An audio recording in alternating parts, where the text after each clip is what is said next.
ეხლა მინდა მეგობრებო, ერთი ხაზის შეჯვარებაზე გესაუბროთ, ანუ როგორი, ასე ვთქვათ, პროდუქტიულია. ანუ ვთქვათ, ერთი თაობა ერთმანეთზე შეჯვარდა, დედმამიშვილი ერთმანეთზე შეჯვარდა, როგორი ბაჭიები გამოვა.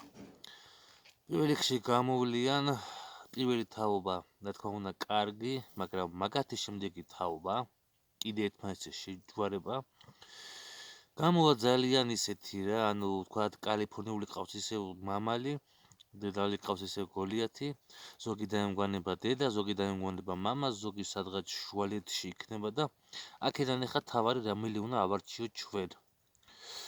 უნდა ავარჩიოთ პირველ რიგში ის, რომელიც წონაც კარგია, რომელიც ეგუება, ანუ მალევე არ ავამტყოფდება, არ ჭირდება ინიექციები, წამლები და ანუ უფრო ეგუება გარემოს და ძლიერი იმუნიტეტი აქვს. უნდა ავარჩიოთ ეგეთი, რა თქმა უნდა.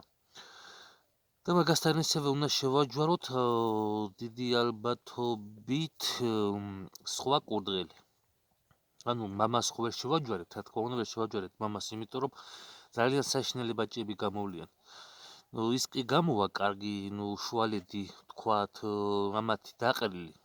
ანუ დედამისის შვილი ხო იქნება ეს და ანუ საუკეთესო რომ ავიღოთ ეს, გამოვა ძალიან კარგი თუ სხვა მამალი გვეყოლება და არა ისევ მამამისთან შეჯვარება.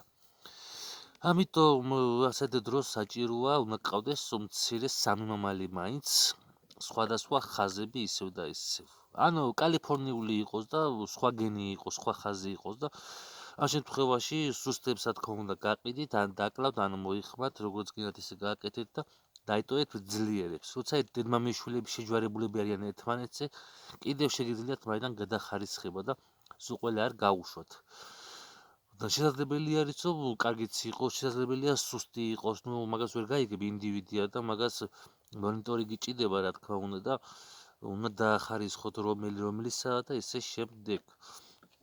და ახლა მე აქ, რა თქმა უნდა, მონიტორინგი უნდა გავაკეთოთ ჩემ კურდღლებზე, იმიტომ რომ ორი თაობა ახლა ერთი კურდღლის, ხო და ისინი ერთმანეთზე შემიჯვარდეს, მე რას მივიღებ არ ვიცი და ამიტომ უნდა დავყო და ერთი მამალი მომიწევს კიდე რომ ასე ვთქვათ ვიყიდო და ანუ ჰიბრიდები არ გამიფუჭდეს და ჰიბრიდზე უკვე აღარ მომიწევს მუშაობა, რაც წინაზე ვთქვი რომ ძალიან ცუდი ხარისხს მივიღებ.